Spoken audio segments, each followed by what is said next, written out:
This plant can't stay alive. It's crazy. I don't know what to do about it.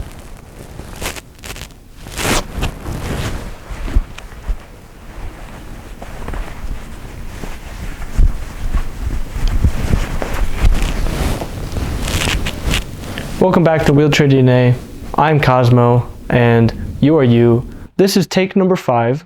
I've done 5 videos, so this is either the 5th or the 6th one. I don't remember anymore. Because for some reason, this is a really difficult video to make just with the way I deliver the information. But I think I figured it out. First, I'm going to show you what I pack that's wheelchair related. Then I'm going to talk about why. And then I'm going to talk about how. What, why, and how. Sounds simple enough. Let's see if we can do this in a timely manner. First, we're going to talk about what. I'm just going to go with whatever I'm grabbing. No order, just random. This right here is an incontinence pad. Absorbent, basically a diaper. Put it right here, or you put it under your butt. Next thing. This right here is a multi-tool. You can use it to fix parts of the wheelchair.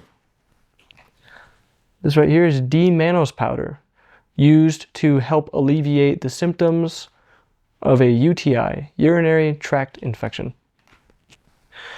These right here are handles for the wheelchair. They go in, they screw in, and then I can get help going around rough terrain or getting upstairs, anything like that. Next, we have this adventure belt. Arcade is the brand. I can't say I recommend it. Just look up elastic belt and find whatever fits your budget. I use it mostly to put it in front of my feet when I'm going over cobblestone stuff. Gloves, if you're going somewhere cold and or wet, then these are good. Keep your hands clean, give you more grip, and keep your hands warm. Just get whatever. They're gonna get ruined really fast, so don't spend too much money. This other belt thing, this goes also on the wheelchair. It can be used behind or in front of your feet if you don't want them moving around so much. Same idea with the belt, it's just another one. Cables to charge your stuff. This is not very wheelchair related, but you'll understand why I'm mentioning it later. Mask for the face. Gotta have it. Bag of medical supplies. So for me, the only medical supplies I need are catheters. Here it is. Bag full of them. And little fanny pack, body bag, purse, something like this.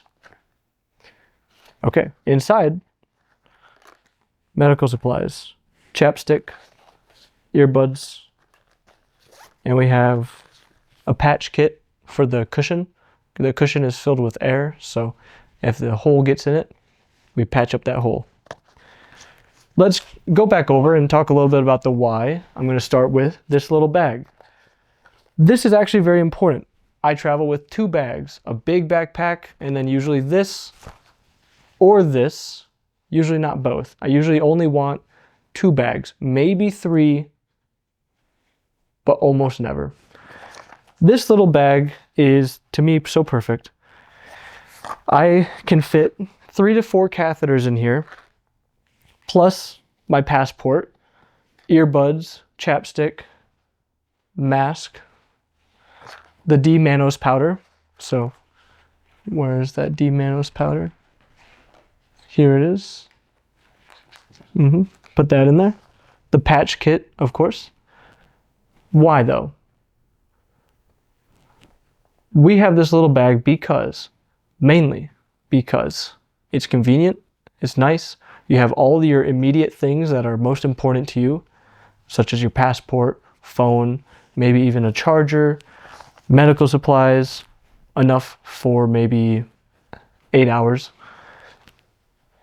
And the reason it's extremely useful and highly recommended, almost to the point where I demand you to do it, is because when we're in the bulkhead seat that I talked about in the last video, you have nothing in front of you, no seats, it's a wall, which means your bigger backpack has to go up above.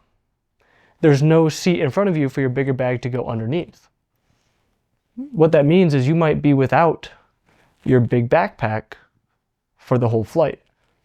Depending on what happens, you can ask for someone to help bring it down so you can grab something out of it. But if you have everything you need in your little bag for the next 5 hours or 8 hours, then you don't need your big bag. You can leave it up there. And that's really useful. It's really nice to just have all your convenient things that you need: earbuds, mask, eye mask, chapstick, maybe even toothbrush and toothpaste if you have a little travel kit, patch kit just in case, because you will be sitting on your cushion when you're flying. All of that reason. Another reason, if you have a bigger bag, maybe this size or bigger, they won't let you keep it with you. Because when you're in the bulkhead seat, you're not supposed to really have your bags with you on the floor or anything, but this can tuck away pretty nice. So they usually will let you fly with it with you. I already talked about why we have these, okay? I mostly talked about why we have this Allen key set, because things can happen to the wheelchair, things can break. You want to have some amount of self-repair before you have to bring it to a bike shop or a wheelchair shop. Gloves, again, I did actually talk about it. So not only did I go over the what, but I did kind of mix in the why. When it rains, when it snows, when it's cold, you want your hands to be protected. Your hands will get very dirty, black, all here, all right here on your hands from the wet streets. When the streets are wet, it's worse. The bag here, so you could bring the little fanny pack. You could try to bring one of these. I like these. These are a good size for going out during the day. Hooks onto the back of the wheelchair pretty nicely. So there you go. And if you don't want to fill it with anything, you can take everything out. It'll be really small, and then you can just put it in your pocket and then use it when you get somewhere. Adventure belt, I did talk about this as well. Hold your feet down. Charger, why do I mention this? Well, again, if we are planning on only having this bag for 5, 8, 12-hour flight, then it's good to have a phone charger. However, the reason I wanted to bring it up is because there's two types of phone chargers, kind of. There's the part that plugs into your phone, then there's the part that plugs into the wall. In the airplane, if it's a longer flight, they will most likely have an outlet to plug into. However, this is too big, too heavy. It falls out. You want to have the little ones that are like this. And then you plug it in and plug it into your phone. And if the airplane is smaller, they might not have those outlets for this. They might only have the plug where the little TV screen is at. When you go plug into the TV screen, it's not USB-C. Some of them might be, but a lot of them today are still USB-A. The big rectangle one where half of it is kind of cut off, so you have to turn it around to get it right. So try to bring one of those chargers as well, just in case. And then this pad. These are one of the greatest inventions for people who pee their pants, which is sometimes me. It's really great because you don't have to put on a diaper. So if you end up having to pee a little bit before you can get to a bathroom, you can just pull it out, throw it away. So I think these are really nice, really great for flying. It's just an extra assurance that you will be okay in case you can't get to the bathroom right away. Of course, they have a limited capacity of liquid that they can hold, but it's better than nothing. And then I also like to put one when I'm traveling under my butt, in my pants, under my butt, because I'm a sweaty person. If you don't sweat, then you probably don't have to worry about this unless you want to have it in case of pooping.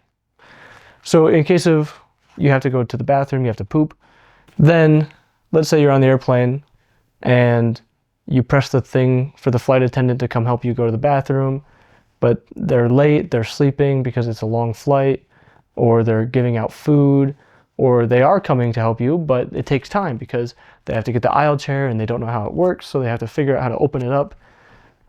Well, you might kind of poop your pants a little bit. That actually hasn't happened to me, surprisingly, but this would help. The reason I do it, like I was mentioning earlier, is I'm sweaty and it gets stinky, and then the cushion that I'm sitting on gets stinky and my pants get stinky because I'm sweating, right? It's the same thing if you're going to the gym and you're getting really sweaty. I sweat when I fly. I don't know why. So I put this on. Okay. That's the what. That's the why. And I did kind of talk about the how. The how is that you have a little bag and a big bag. It could be a duffel bag or a backpack, whatever. And now let's do some rapid fire. First thing is, I think I did mention this, but you can check your bag for free. So when you're bringing your medical supplies, if you're going on a longer trip, usually for me, when it's more than 2 weeks, when I'm getting into the 3-week vacation territory, I usually need someone to help me because I need so many catheters. It's, think about it, 6 or 8 of them per day. That's a lot. And then you multiply that. 80 for 10 days. So if you need to check a bag because you're doing a 1-month trip, you can check your medical supplies for free. Don't put all of them in there because it could get lost, or not stolen, but it could get lost or damaged or something happens to it. So put most of them in the checked bag and then in your personal bags as well, just in case something happens. It'll at least give you a couple days of medical supplies to figure out how to get more. Next thing is, on the topic of the amount of medical supplies you bring, if you have to check a bag or you're bringing it with you with your one backpack, which is what I do, bring extra for 2 reasons. Reason number 1, if you get your flight delayed by 1, 2, or 3 days, then you want to have catheters for 1, 2, or 3 days, or whatever other medical supplies you have. This actually did happen to me only one time, but I was in San Diego and there was really bad weather in Denver and I couldn't go home. I live in Denver. So I had to stay in San Diego for an extra 2 days, 2 extra nights until the weather, it was really windy in Denver. So they canceled the flights. They wouldn't fly here. That's one reason. The second reason to bring more medical supplies is because you will probably use more than you normally do.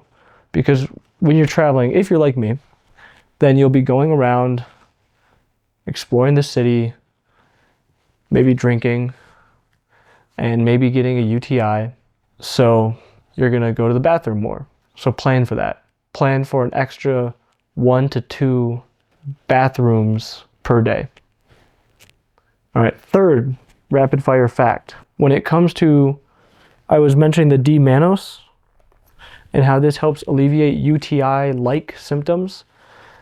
I can't say for sure that if you dehydrate yourself that you get a UTI. I'm not so sure if that's really the real medical way to say it. But what happens is if you dehydrate yourself, basically you stop drinking water because you don't want to go pee during the flight. The opposite happens. You will not have any control over your bladder. It'll kind of burn and you'll be peeing very frequently, not a lot, but frequently. And it's not good. It's not good to do that to yourself. So I recommend and I prescribe drink normal. Normal water, normal amount. If you have to go pee, you have to go pee. Nothing but it. Don't be shy. Don't be nervous. Don't be insecure about it. Don't be gross. Don't just pee out in the open, put a blanket over your lap and go pee like that. But people are very nice, people are very kind. So if you really have to pee and you don't want to wait for the flight attendant to bring the aisle chair to bring you to the bathroom area, then just maybe tell the person next to you, just say, hey, I really have to pee. I use a catheter. Like, I'm going to cover myself up with a blanket. You won't even know what's happening, but I just wanted to let you know, just to be transparent and honest. Or if maybe you have to pee, but everyone's getting off the plane and you have to wait until you get off last. But you can't wait that long because it takes 10, 15 minutes for everybody to get off the plane. And then you still need to get yourself off the plane, put the wheelchair together. So if you can't wait for that, tell the flight attendant and just say, I'm going to scoot myself over towards the window. Can you please bring me a trash bag? And I'm going to go pee here. If you have to go poop, different story. That could be a hard one to figure out. Next rapid fire tip is if you do get a UTI, or if you dehydrate yourself and your bladder is out of control and it's not a UTI, but it's kind of like a UTI, drink a bunch of water. Drink a bunch of liquid, probably water, maybe electrolytes in there, and just chug it down. Chug it down until you do start peeing basically water. Clear, almost drinkable, which is gross to say, but you know what I mean. Because it'll take some time. This happened to me once. I was flying and I forgot to drink water. I didn't do this on purpose. I just forgot because of how hectic it was. And by the time I got to where I was going, I realized I didn't drink water for the past 8 or 10 hours. And I started peeing a lot. And I almost peed my pants like 3 times in 10 minutes because of just my body was going crazy. So I started drinking a bunch of water, a bunch. And after a couple hours, it went away and it never came back because I drank normal after that. All right, so that's the video. That's it. I did it. I finally did it. It took 5 tries, but I did it. We looked at everything that I bring that is wheelchair related. And my final tip or bit of advice for you when it comes to traveling, if you're traveling solo, just one backpack. Keep it under 1 or 2 weeks if you can, and pack light.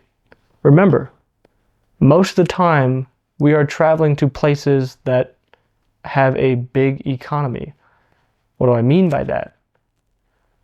When it comes to these pads right here, you can find these in almost every single pharmacy, like a Walgreens or Apotheca or Watson's. Wherever you are in the world, there's pharmacies, there's places to go.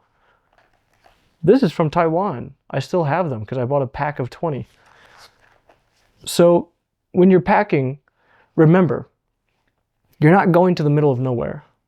That doesn't mean bring nothing and spend a bunch of money on clothing, but it also means you don't have to bring 10 pairs of pants.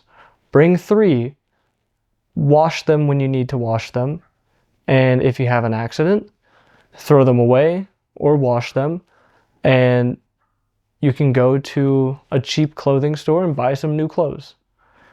And same for the pads. I only bring enough for 2 or 3 days, and then I just buy them when I go somewhere. You can even get multi-tools whenever you're traveling. You can go, if you get a hole in your tires, you can go to a bike shop and have them help patch it. We don't usually travel to the middle of nowhere because it's not very accessible. So just keep that in mind when you're packing, to try to pack a little bit lighter. And when you're looking at something, think about, can I just buy this when I get there? Do I really need to bring it? Or do I really need to bring so many? A lot of the packing space is taken up by medical supplies. So you have to get really smart with the things you bring and how you organize it. It's a bummer. It is, because I would be traveling much more if I weren't limited basically to 1 week at a time. But that's the reality of it. and we work with it. And so you got to be smart about it. I bring as much of the catheters as I need, and then after that, most other things are optional, because most other things I can just go buy at a store. Catheters, I can't. I need my catheters. I need some clothing, but even that, if I really don't have the space, I can buy some.